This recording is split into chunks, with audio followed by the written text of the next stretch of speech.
ভাইয়া আসসালামু আলাইকুম। আসসালাম। আমি মোহাম্মদ নাসির শেখ। আমি আসছি লোহাগড়া নড়াইল থেকে। আমি একজন পিএলআইডি রোগী।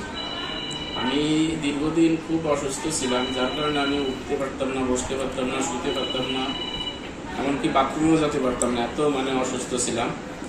কিন্তু আমি হঠাৎ একদিনকে আমি ফেসবুকে এই মিরপুর জেনারেল হসপিটালের এই পেজটা আমার সামনে আসে। তখন ওখানে আমি নক করি। নক করার পরে শুভ ভাই নাম করে এক ভাই, তিনি আমাকে নক করার পরে তিনি আমাকে রিপ্লাই দেয়। তখন আমি তাকে পুরো আমার বিস্তারিত আমি জানাই। জানার পরে বলি, স্যার এরকমের আমার তো সমস্যা এরকমের পিএলআইডি দীর্ঘদিন ধরে ভুগতেছি। তখন বললো যে আপনার রিপোর্টগুলো পাঠাই দেন, আমি দেখি এমনকি আমার কাছে যে ডাক্তার আছে, খুবই ভালো ডাক্তার, শফিউল আলম চপল স্যার, যিনি বাংলাদেশের মধ্যে 5টা ডাক্তারের মধ্যে একটা। তা আশা করি আপনার ভালো একটা রেজাল্ট দেওয়ার চেষ্টা করবো। তখন আমি আমার যে রিপোর্টগুলো ছিল সব রিপোর্টগুলো আমি পাঠিয়ে দিই এবং তিনি দেখানোর পরে স্যার বললেন যে তাহলে আপনি রোগীকে আসতে বলেন, আমি তাকে দেখি। দেখার পরে আমি তারপরে কতটুকু পারবো কি পারবো না, আমি বিস্তারিত তখন রোগী দেখে আমি জিনিসটা সমাধান করতে পারবো।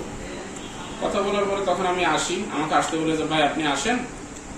তখন আসার পরে আপনার রোগী স্যার আমাকে দেখেন, দেখার পরে বলে যে অপারেশন করতে হবে। তখন বললাম স্যার কতদিন লাগতে পারে? আজকে ভর্তি হও, কালকে অপারেশন, ইনশাল্লাহ পরের দিন চলে যেতে পারবে। সেই কথার ভিত্তিতে আমি প্রথমে একটু ভয় পাচ্ছিলাম, এমনকি আমার নিয়ারের যারা ছিল তাদের সাথেও আলাপ করছি। তারা আমাকে খুব রাগ করতেছিল এক পর্যায়ে, যে তুমি অনলাইনের মাধ্যমে অপারেশন হবা, এই ধরনের এলাও করতেছিল না। তারপরে আমি কেমন জানি শুভ ভাইয়ের সাথে কথা বলে ভালো লাগতেছিল, সেই বিশ্বাসের পরে আসলাম ঢাকায়। তারপরে এখানে ভর্তি হলাম। ইনশাল্লাহ পরশুদিনকে আমি অপারেশন হয়েছি, কালকে গেছে দিন একটা মাঝে, আজকে আমাকে ছেড়ে গেছে। ইনশাল্লাহ দেখেন আমি পুরো সুস্থ, আমি হাঁটতেছি, দেখেন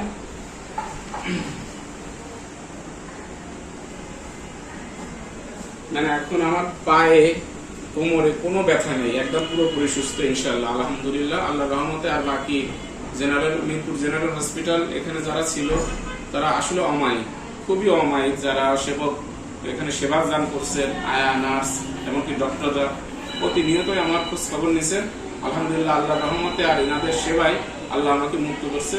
আপনারা যারা এই রোগী, এই পিএলআইডি সমস্যায় ভুগছেন, আপনারা এখানে আসতে পারেন। ইনশাআল্লাহ আপনারা আল্লাহর রহমতে আর ইনাদের ওসিলায় ভালো হয়ে যাবেন। ধন্যবাদ। আমার জন্য সবাই দোয়া করবেন। আসসালামু আলাইকুম।